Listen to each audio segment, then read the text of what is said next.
Well, hello, and welcome to another episode of Nexus Wars. Now, this is a game of one-on-one, and it pretty much starts in a very boring and slow manner because you typically want to wait for 4 pylons to be created over here. See, I had created 4 pylons and Max had also created another 4. Now then, I'm looking at his income.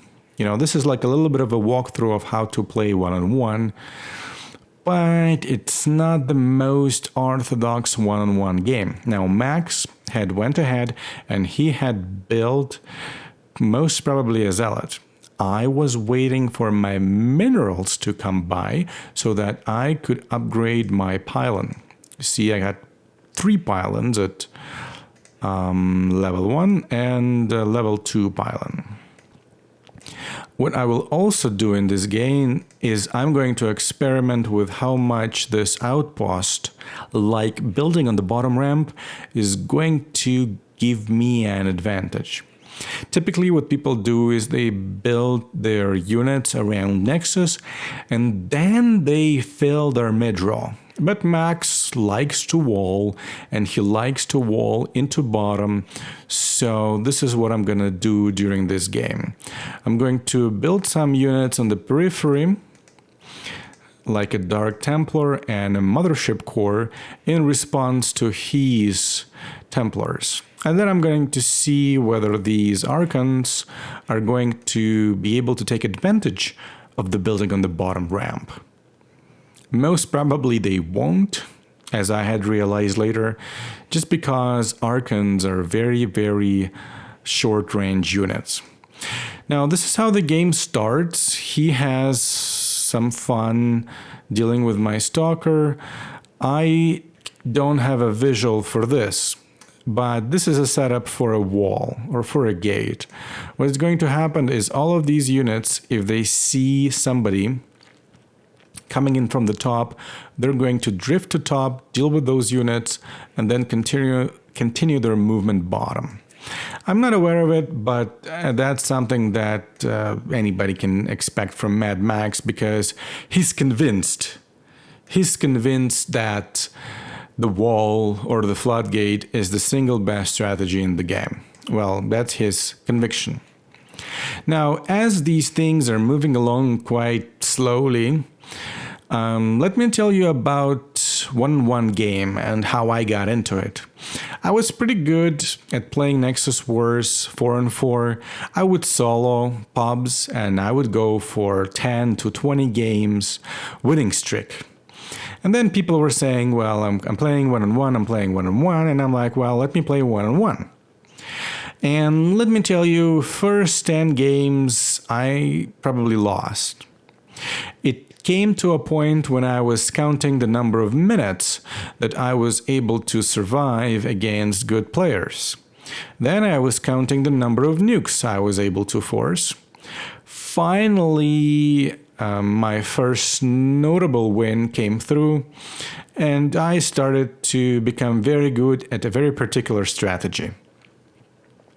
Then I encountered another 9 or 10 losses to a very good player with a very Tempest carrier / like aggressive strategy.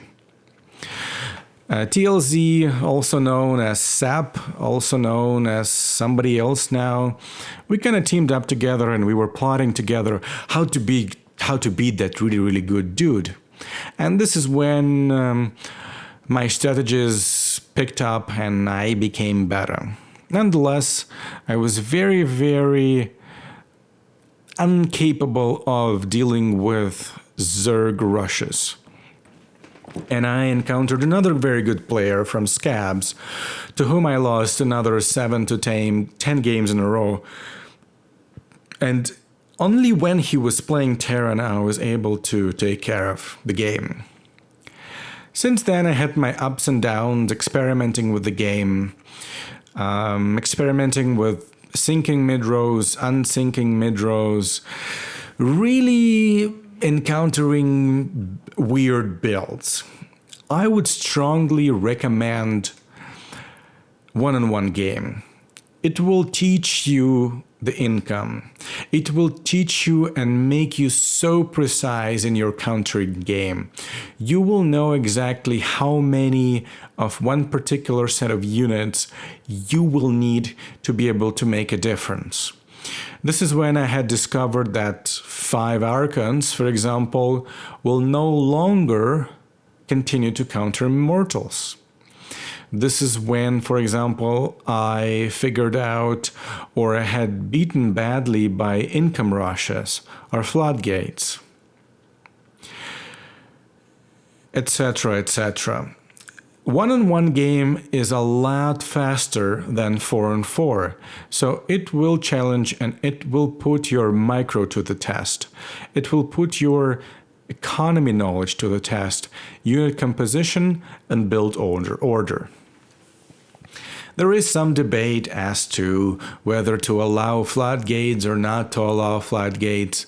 My personal opinion is that since it's part of the game, it is a viable strategy. So let's back to this game. I have archons in the middle, I'm building mothership cores in the middle, and I'm having Colossus in the middle. I came to realize that this is how much of a vision I have of Max's base, and I understand now that because he had built on the bottom like this, it doesn't make sense for him to wall this way. The only way to expect a nuke would be from him, expect a wall, is from him to build bottom. Now, I like to play MadMax for the reason when I was just starting out, people didn't really want to play me, but MadMax would play me and then he would teach me. He would tell me like what are the things that I could do differently. And in a very short span of time, maybe a couple of weeks, I was able to get back into it. Unfortunately, since he was utilizing floodgate or wall most of the times, well, in that time, all the times he was walling, the only way to deal with that for me was to wall back. So I learned how to play 1-on-1 basically by walling. And people did not welcome that behavior. In fact, what happened, now I recall, Max taught me how to play, but I couldn't beat him. And then Malachi from Scabs clued me in on his strategy. The strategy is figure out or wait for Max to wall and then build on one side and simply counter. Well, this is what I'm trying to do here. I try to counter with stalkers on the bottom. To counter those air units, but unfortunately there's many Colossus and he is really pushing his ground upgrades. There's also this sneak group of Dark Templars that I'm trying to deal with by building a mothership core. But what happens is they kind of try to chase Stalker, who is too fast for them. So they end up chasing after him and stacking up. Now what I did, I sent my units to the top, but his wall is almost complete. So this rush should have been a little bit sooner, because as these units are going to come in, they're going to come into a wall. All right. So what are the things that you want to be able to pay attention to when you are playing 1-on-1? Well, the first thing is that you have 4 pylons, and you really want to gauge what kind of an income game the other person is playing to make sure you're not falling behind on income. You also want to be monitoring their upgrades, because upgrades are going to start much sooner in the game. And upgrades is another aspect of the game that kind of creates a difference to 1-on-1. If you force somebody to go mixed race, well, they better be going up 1 or 2 ranks. upgrades, for example, air on one race and ground upgrades for the other race. For example, here Max has went toss, ground, and Terran air. So he should be upgrading air only for Terrans and air and ground for toss. It doesn't make sense for him to start building toss air unit because he's gonna fall back on the air upgrades right away. Now what I'm trying to do is I'm trying to build carriers, and you will notice that my upgrades on carriers are gonna be heading out there. I'm not playing my best game for sure in this game. There's lots of experimentation. I'm getting zapped by these Dark Templars. They're taking out buildings. I should have built more detection. There's a lot of Colossus, and you can see he's pushing his attack on these Colossus so that they can take care of my Archons while these guys are trying to take care of Liberators. And I must admit this strategy is working out pretty well for him. I was only able to push my lane so much. Let's see if he's upgrading his pylons or not. No, they're all level 1 pylons, but you will see that he's much further away on income.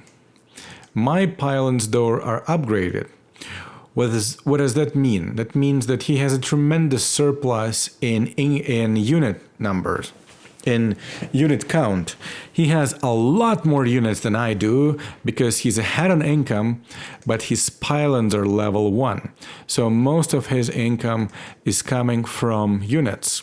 I'm trying to deal with these Archons with my Zero tool, but it's no good. No good. I'm quite happy with the performance of these guys. If I wasn't that much behind on income, I would probably be able to catch up. I do have 2 nukes to spare, and the game is far from being over, but I do realize that I'm behind. I'm behind in this race and I'm getting pushed. So I'm going to use my 3rd nuke, leaving myself with just 1 more, and I'm gonna try to spam these carriers which are also behind on income. Are they gonna be able to do some damage to Liberators? Well, I think they're quite plausible. You know, they're doing the good damage, but they're quite plausible. And where's my Zero tool? Where is he? He's down somewhere down here. This is a typical income push when you're playing against a wall. Max plays a very particular part of a wall or floodgate. He doesn't push his income. He kind of maxes out his supply. He's at 303 and I'm at 303, or no. He's at 303, I'm at 241. So I'm behind on maxing out my supply and we're even on income. So he has quite a bit of units ahead of me. I no longer should be worried about being distracted by these guys, and let's see if I can generate any momentum with these guys whatsoever. I am behind on upgrades. I was behind on supply. I'm stacking up carriers, you know, they stacked up, so maybe I'm gonna be able to generate at least some momentum. Or not. Let's just see. Well, I guess it's quite okay. I'm going for some scouts too. So scouts are shorter range than carriers, so hopefully they're gonna be able to deal with Liberators and distract them for splash damage. I was able to stack up, and now I'm pushing my lane. Not a lot of mid-row swing during this particular game, again, because it is a wall game.